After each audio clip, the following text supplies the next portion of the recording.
भक्ति हम जितनी प्रेमवश करते हैं, भक्ति हम जितनी प्रेम के साथ करते हैं, हम आनंद के साथ करते हैं, हम स्मरण के साथ में करते हैं, उतना सुख हमारे जीवन में आ जाता है। भजन करो, स्मरण करो, कीर्तन करो, मंत्र जाप करो, नाम जाप करो, या मंदिर जा रहे हो एक लोटा जल चढ़ाने के लिए जल चढ़ाओ, या आप जिस व्रत को कर रहे हो, साधना को कर रहे हो, उपवास कर रहे हो, भक्ति कर रहे हो, उसमें भजन का जो बल है वो अहंकार से विहीन होना चाहिए, अभिमान को हटाकर होना चाहिए। जब हम अहंकार को छोड़कर भगवान का भजन करते हैं, अभिमान को त्याग कर भगवान का भजन करते हैं, तो उसको भगवान स्वीकार करते हैं।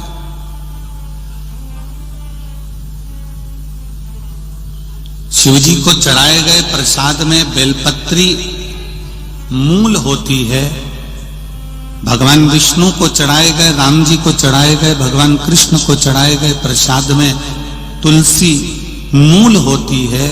उसी तरह भगवान के भजन को करने के लिए अहंकार विहीन होना चाहिए, तो भगवान उसको स्वीकार कर लेता है,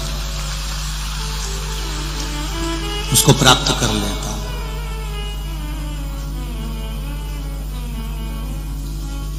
हम जब अहंकार को छोड़ देते हैं, हम जब अहंकार को त्याग देते हैं, अहंकार को हम जब हटा देते हैं, तब हम जो भजन करते हैं वो हमारा सुख प्रदान करने वाला होता है।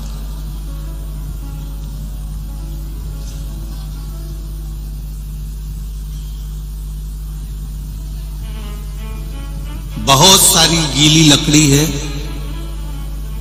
लकड़ियों का ढेर लगा हुआ है, गीली गीली लकड़ी है, और गीली लकड़ी अब जले कैसे? जैसे गीली लकड़ी जलती नहीं है तो उसको सूखी लकड़ी के साथ में जला दिया जाता है तो वो जल जाती है। जलती कि नहीं जलती? जल जाती। गीली लकड़ी सूखी लकड़ी का संग पकड़कर जल जाती है। उसी तरह बुरा व्यक्ति किसी अच्छे व्यक्ति का अगर संग पकड़ ले, कोई भजनावली का, कोई कीर्तनी का, कोई मंत्र जाप करने वाले का, कोई नाम जाप करने वाले का, कोई कीर्तन करने वाले का, कोई स्मरण करने वाले का अगर संग पकड़ लेता है तो निश्चित है वो भी तर जाता है, पार उतर जाता है।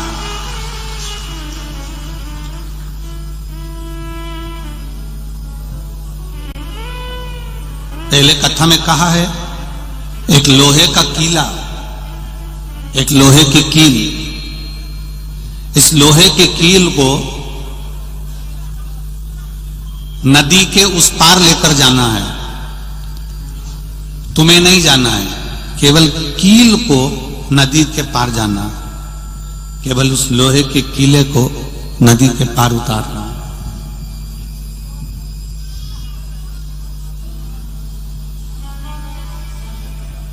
लोहे का कीला, लोहे की कील नदी के उस पार लेकर जाना है, और तुम्हें नहीं जाना है, केवल उस कील को जाना है। तो कील को उठाकर तुमने नदी में डाला तो वो कील तैर जाएगी क्या? वो लोहे की कील, लोखंड का कीला, लोहे का कीला पार उतर जाएगा? नहीं उतरेगा। पर उसी लोहे की कील को अगर आपने एक लकड़ी में ठोक दिया, एक लकड़ी में उसको ठोका और उस लकड़ी को आपने पानी में डाल दिया, तो वो लोहे की कील भी पार उतर जाती है। उसी तरह इस आत्मा को परमात्मा में ले जाकर ठोक दीजिए, उसके चरणों में ले जाकर छोड़ दीजिए, तो ये आत्मा पार उतर जाती है। परमात्मा का भजन कर। बहुत गहरा संसार सागर, भव सागर बहुत गहरा है।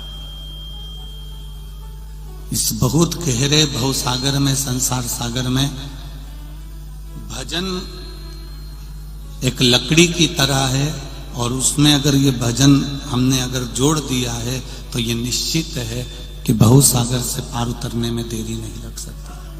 भवसागर से हम पार उतर सकते हैं। शिव कथा कह रही है,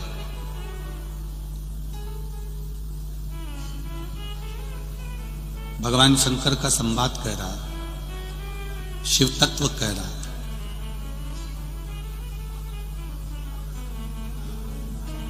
पुण्य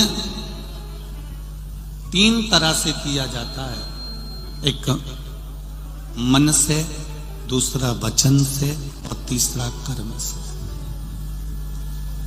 कई लोग कहते हैं गुरुजी हमने व्रत रखा, हमको पुण्य मिलेगा कि नहीं मिलेगा? हमने माला पकड़कर जाप करा, हमें पुण्य मिलेगा कि नहीं मिलेगा? हम 24 घंटे भगवान की माला पकड़कर जाप करते हैं, भजन करते हैं, कीर्तन करते हैं, हमको पुण्य मिलेगा कि नहीं मिलेगा? हम मंत्र जाप कर रहे हैं, हम माला जाप कर रहे हैं, हम मंत्र माला में डूबे हुए हैं, हम व्रत कर रहे हैं, तपस्या कर रहे हैं, साधना कर रहे हैं, इसका पुण्य हमको मिलेगा कि नहीं मिलेगा? तो पहले तो आप अच्छे से समझ लो उस बात के लिए कि भजन क्यों कर रहे हो, मंत्र जाप क्यों कर रहे हो, नाम जाप क्यों कर रहे हो, स्मरण क्यों कर रहे हो, कीर्तन क्यों कर रहे हो, पहले उसको समझो।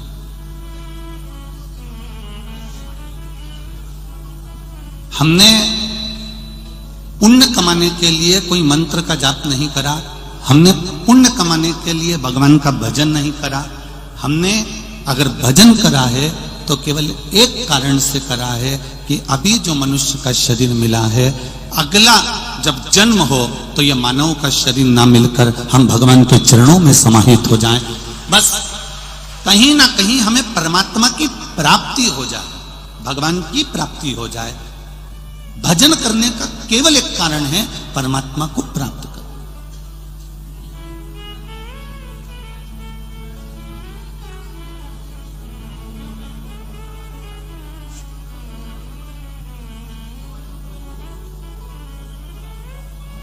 एक बेलपत्री में 3 पत्ती होती है, थोड़ा ध्यान से सुनना कि ये 3 बेलपत्र में 3 पत्तियां होती हैं।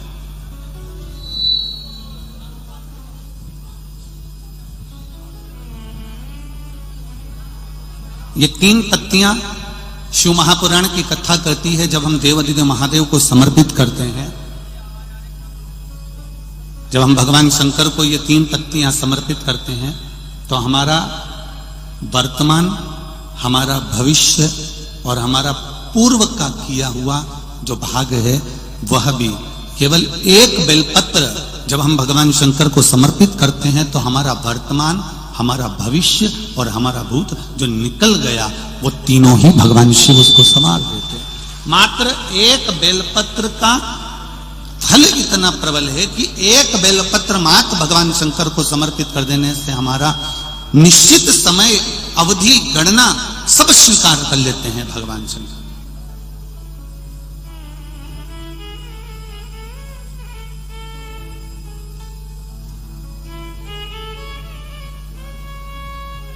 एक बेलपत्र की 3 पत्तियां नहीं है। एक बेलपत्र में जो ब्रह्मा विष्णु महेश हैं, एक बेलपत्र में जो हमारा जीवन है, एक बेलपत्र में जो हमारे देवाधिदेव महादेव विराजमान है, एक बेलपत्र में जो माँ जगज्जननी दुर्गा भवानी विराजमान है, एक बेलपत्र में जो नारायण लक्ष्मी विराजमान है, एक बेलपत्र में जो ब्रह्मा ब्रह्माणी विराजमान है, एक बेलपत्र के अंतर्गत जो मेरे देव अधिदेव महादेव की 64 योगनियां विराजमान है, एक बेलपत्र के अंतर्गत 33 कोटि देवी देवता विराजमान है, एक बेलपत्र के अंतर्गत संपूर्ण ब्रह्मांड का सुख विराजमान है। वो बेलपत्र कोई साधारण नहीं होती। शिव को चढ़ा देने पर वो बेलपत्री का सुख हमारे जीवन पर्यंत प्राप्त हो जाए।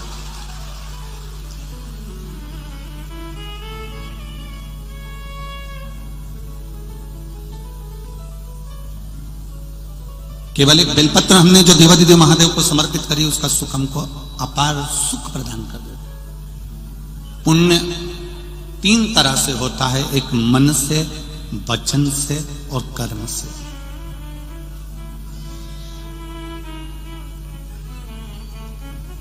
अब जरा ध्यान देना, मन से हम जिंदगी में कभी किसी के प्रति भेदभाव ना रखें।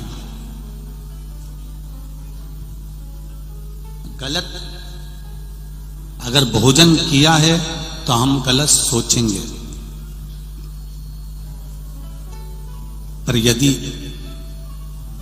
भोजन करने के बाद भी हमने अगर भगवान के चरणारविंद का मात्र थोड़ा सा चरणोदक, थोड़ा सा अमृत तत्व ग्रहण कर लिया है, तो जो हमने भोजन ग्रहण भी करा है और मालूम पड़े कोई गलत जगह का भोजन कर लिया है और हमने शंकर भगवान पे चढ़ा हुआ वो जल थोड़ा सा हमने पी लिया है, तो हमारे भीतर अगर गलत भोजन चले भी गया है तो ये निश्चित है उस भोजन को शिव का चढ़ा हुआ चरणोदक पवित्र कर देता है, गंगा का जल मानकर उसको शुद्ध कर देता है।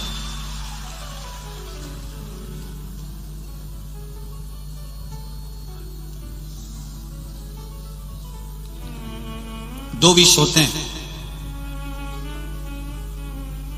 2 तरह का विष होता है। एक विष भोजन में मिलाया जाता है और एक विष कानों में मिलाया जाता है। जरा ध्यान देना, और जितने लोग आस्था चैनल पर सुन रहे हैं वो भी। एक विष भोजन में मिलाया गया है और एक विष कानों में घोला गया है। ये 2 विष हैं। इसमें एक विष जो भोजन में मिलाया गया है, उस विष से तुम बच सकते हो, पर जो कानों में जहर उगला गया है उससे जिंदगी में कभी बचला नहीं जा सकता, कभी नहीं बच सकते। उससे कभी बचा नहीं जा सकता। आप उससे कितना भी प्रयास कर लो, नहीं बच सकते।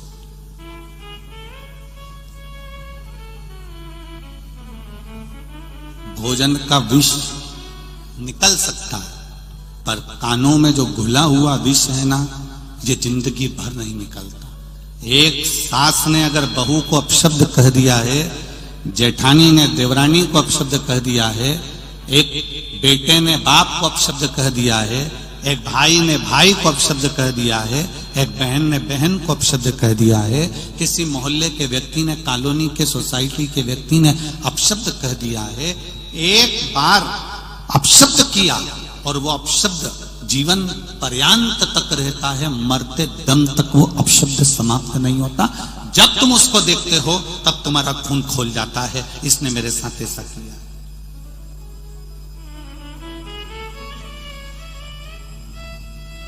इसने मेरे साथ ऐसा किया, इसने मेरे साथ ये कर दिया, इसने मेरे साथ वो कर दिया। ये अपशब्द का जो विष है, ये विष जो अपशब्द का विष है, जो कानों में घोला जाता है, ये मनुष्य की जिंदगी को बर्बाद कर देता है।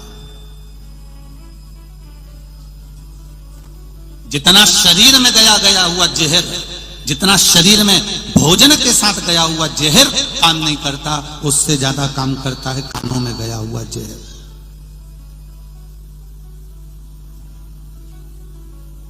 आज संपूर्ण विश्व में, संपूर्ण ब्रह्मांड में कराई क्या जा रहा है? आज किसी को भी भोजन में जहर नहीं दिया जा रहा है। आज के जमाने में सबसे ज्यादा जहर उगला जा रहा है तो इन कानों में उगला जा रहा है।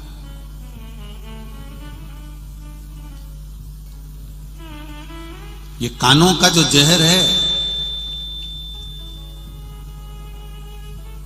ये जीवन को नष्ट करने वाला।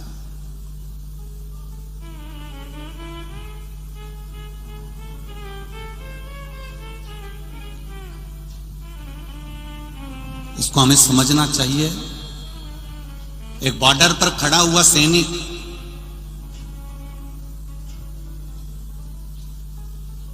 भारत और चीन की बॉर्डर पर खड़ा हुआ है, कहीं कहीं की बॉर्डर पर खड़ा हुआ है, एक बॉर्डर पर खड़ा हुआ सैनिक वेतन के लिए नहीं लड़ता है कि मुझे तनख्वाह मिल रही है इसलिए मुझे बॉर्डर पर जाकर इस कड़कड़ाती हुई धूप में, इस कड़कड़ाती ठंड में, इस कड़कड़ाती हुई बारिश में, इस बिजली में मुझे खड़ा रहना है।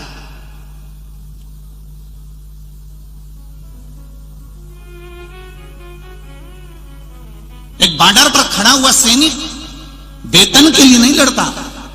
एक भारत का सैनिक, बॉर्डर पर खड़ा हुआ सैनिक वेतन के लिए नहीं, अपने वतन के लिए लड़ता है, इसलिए वो अग्रण्य होता है।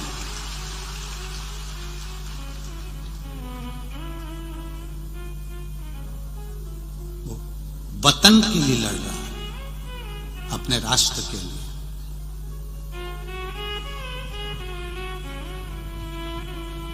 और शिव कथा कह रही है थोड़ा सा पुण्य, हमने पहले भी कथा में कहा, आज फिर कहते हैं, जब एक लोटा जल आप देव अधिदेव महादेव को चढ़ाएं तो चढ़ाते समय भगवान देव अधिदेव महादेव से ये भी प्रार्थना करें कि जो बॉर्डर पर खड़े हुए हैं या हमारी राष्ट्र की रक्षा के लिए खड़े हुए हैं, वो जीवित अपने घर में आए, उनकी बॉडी ना आए। इसका स्मरण देव अधिदेव महादेव जीवित अपने घर में आए। एक लोटा जल हमें वो बॉर्डर पर खड़े हुए सैनिकों के लिए जो राष्ट्र की सेवा में लगे हुए ये आदिक सभी लोग हैं, इनके लिए भी हमको एक लोटा जल समर्पित करना चाहिए कि राष्ट्र के लिए लड़ रहे हैं।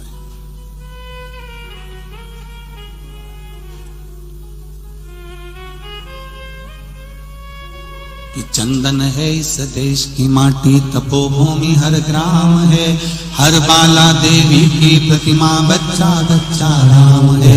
जिसके सैनिक समर भूमि पर गाया करते गीता है, उसी माटी के हल्के नीचे खेला करती सीता है। ये चंदन है भारत की भूमि, कोई साधारण भूमि नहीं है।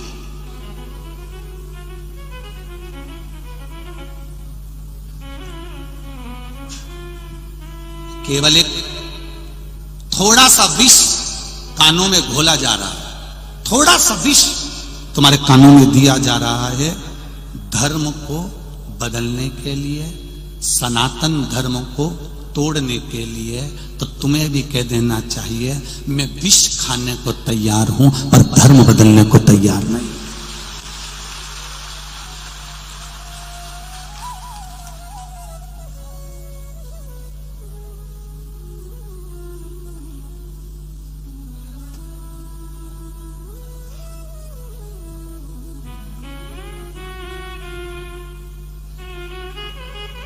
अपना धर्म छोड़कर, सनातन धर्म को छोड़कर हम अन्य धर्म में प्रवेश ना करें।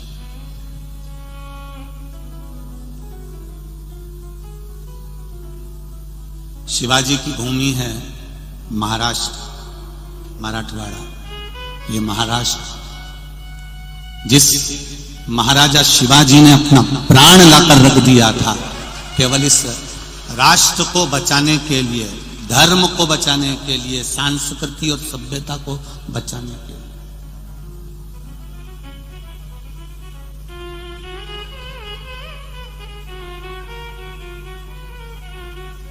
एक ही आवाज आती थी चारों तरफ से। जब महाराणा जब शिवाजी निकल कर जाते थे तो चारों तरफ से एक आवाज आती थी, हर हर महादेव।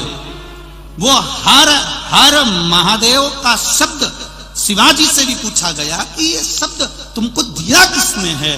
तो शिवाजी कहते हैं ये मेरी माँ का दिया हुआ शब्द है। मेरी माँ कहती है मैं तेरे साथ हर पल नहीं रह सकती, मैं तेरे साथ हर जगह नहीं जा सकती, मैं तेरे साथ हर युद्ध में शामिल नहीं हो सकती, पर बेटा शिवा, ए शिवाजी, माँ कहती है मैं भले तेरे साथ ना हूं पर मेरा शिव तेरे साथ में हर समय रहेगा। वो हर हर महादेव के रूप में रहा, आज भी साथ में, हर पल, हर घड़ी, हर क्षण।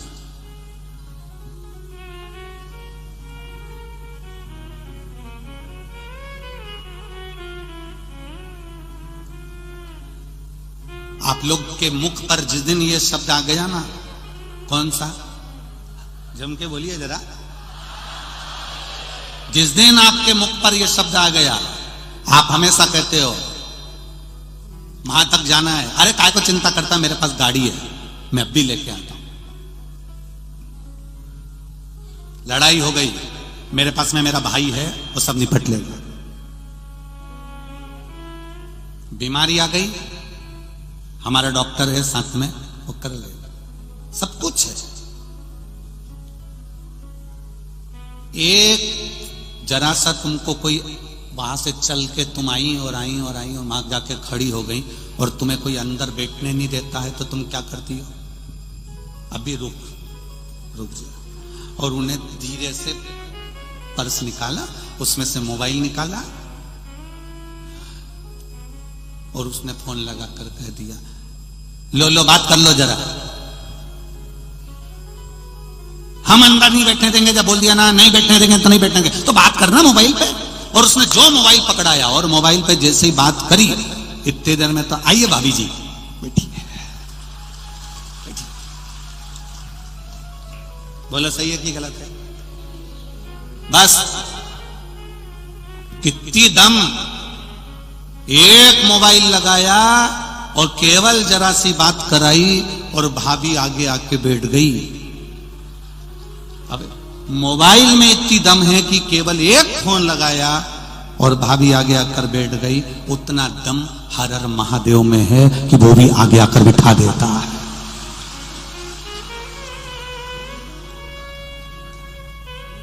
कोई आगे नहीं बैठने दे रहा है, कोई काम अटक गया है, कोई काम रह गया है, तो फिर मोबाइल लगाया जाता है, मैं यहां खड़ी हूं तुम मुझे लेने आ जाओ, बहुत भीड़ है मैं बाहर खड़ी हूं तुम मुझे लेने आ जाओ। उसी तरह एक शब्द हम भी देवादिदेव महादेव से कहते हैं, हे भोले बाबा, संसार सागर में भटका हुआ हूं, पड़ा हुआ हूं, बहुत कष्ट में हूं, आप मुझे संभालने आ जाओ। अब देवादिदेव महादेव डमरू बजा देते हैं और आपको अपना ले।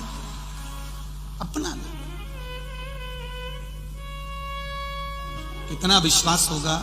एक पत्र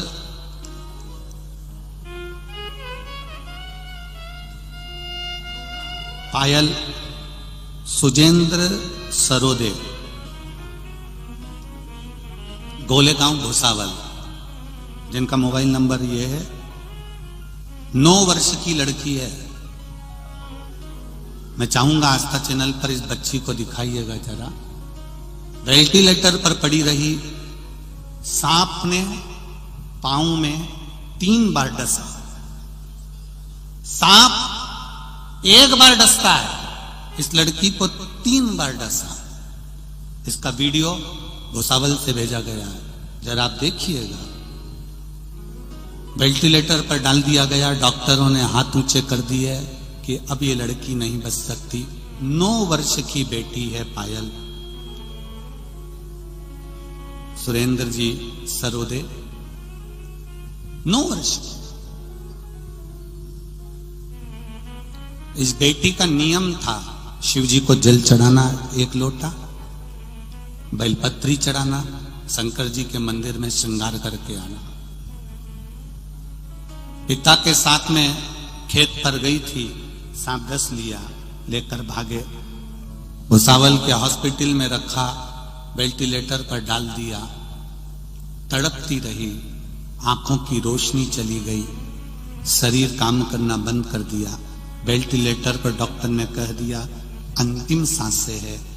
ऐसा ना जाने कौन सा सांप था जो इसको डस गया।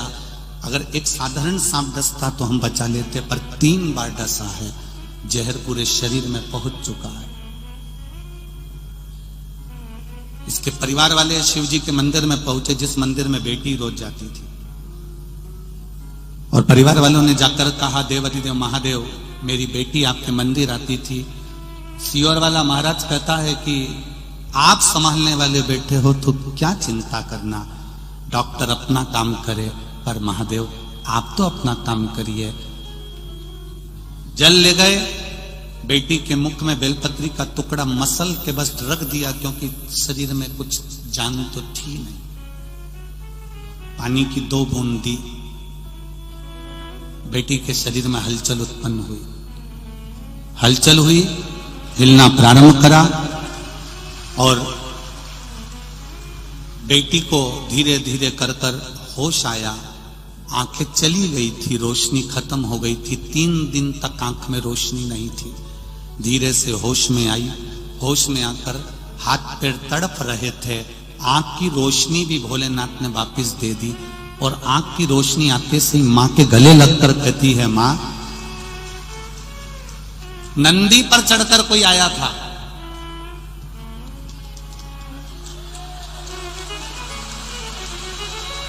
वो बेटी का फोटो देखिए जो तड़प रही है, नंदी पर चढ़कर कोई आया था।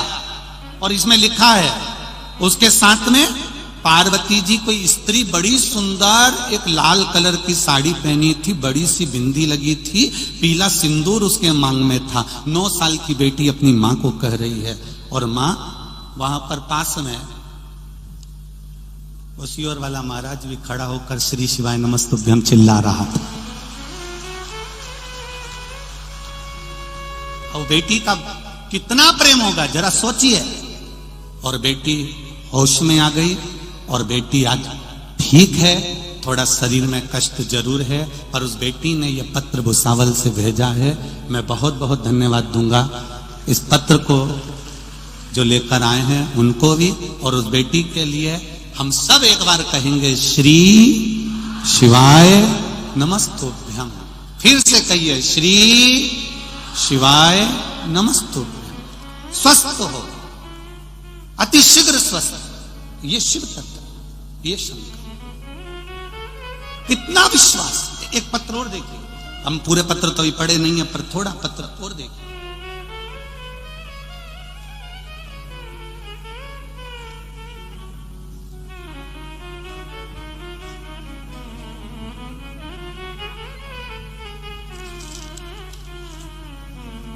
मोनिका हरीश जी मोरे, कहीं बैठी हो तो हाथ हिलाइएगा, कहीं बैठी हो तो हाथ हिलाइएगा। दिख गई है क्या? दिख गई हो तो हाथ जरूर हिलाएं, दोनों हाथ हिला दें। अच्छा ठीक है, दिखा ठीक है। मोनिका हरीश जी मोरे, गुरुदेव, रहने वाली मालेगांव कैंप सोनारी गली यहां से हूं। 25 जुलाई 2016 को मेरी बड़े आंतड़ी में कैंसर हुआ था। मैंने 2 साल बहुत कठिनाई में गुजारे। उसके बाद मेरी तबीयत में कोई सुधार नहीं हुआ। धीरे धीरे धीरे धीरे धीरे धीरे करते करते शरीर शिथिल हो गया, बेकार होता चले गया। आंतड़े में, बड़ी आंतड़ी में कैंसर। बाबा को विनती करना चालू करा, शिव पुराण सुनना चालू करा। बाबा से कहा, बाबा डॉक्टरों ने कैंसर बता दिया है, ऑपरेशन का कह दिया है, पर आप संभाल लेना। गुरुदेव,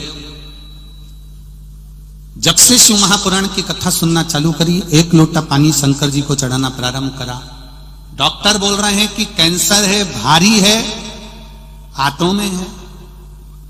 शिव जी को सुपुर्द कर कर 1 लोटा जल चढ़ाती, जल को लाती, बेलपत्र खाती और फिर जांच कराने के लिए फिर मैं वापिस हॉस्पिटल चली गई। और गुरुदेव, जब मेरा फिर सीटी स्कैन हुआ और एमआरआई हुई तो बाबा की कृपा से मेरी रिपोर्ट देवादिदेव कृपा से नॉर्मल आना चालू हो गई। नॉर्मल आना चालू हुई। 2 साल तक बाबा ने मेरे ऊपर बड़ी कृपा करी। 2019 में कोरोना आ गया और कोरोना काल में मेरी तबीयत फिर खराब हुई। अब मंदिर द्वारे सब बंद पड़े थे, मैं क्या करती, शंकर के मंदिर कहां जाती। बाबा से विनती करी, फिर शिव जी को जल चढ़ाकर घर में ही बाबा को विनय करना प्रारंभ करा और बाबा की कृपा से थोड़ा मेरा स्वास्थ्य में अंतर आया। सितंबर 2022 में मेरी तबीयत फिर अचानक खराब हो गई और बाबा, पेट में सूजन आ गई, तकलीफ बहुत ज्यादा बढ़ गई। इसके बाद में फिर जांच कराने गई तो डॉक्टर बोले आपके शरीर में कैंसर की मात्रा है, नॉर्मल कैंसर कम तो हो गया पर थोड़ी मात्रा में रह गया है। तो मैंने विचार करा मेरा बाबा फिर अच्छा करेगा। मैं दवाई लाई, बाबा देवादिदेव महादेव को समर्पित कर कर कुंदकेश्वर महादेव का नाम लेकर उसको खाना प्रारंभ करा। नासिक के हॉस्पिटल में 8 अक्टूबर को मैं जांच कराने के लिए फिर पहुंच गई और बाबा की कृपा ऐसी हुई कि बाबा रिपोर्ट फिर नॉर्मल बाबा ने बना दी। ये मेरा शिव है, ये मेरा शंकर, ये औघड़ी बैठिए बहन, श्री शिवाय नमस्ते। ये शिव तत्व है, उसको जानना, उसको समर्पित हो जाना। बाबा हमारा है और हम बाबा के। बोल बम का नारा है और बाबा है सहारा। बाबा एक सहारा। शिव को अपना बनाइए, शंकर को अपना बनाओ। मेरे राम जी महाराज भी जब समस्या में घिर गए थे तो 1 लोटा जल मेरे राम जी ने भी चढ़ाया था। और उसको आप किसी भी फोटो में देख सकते हो।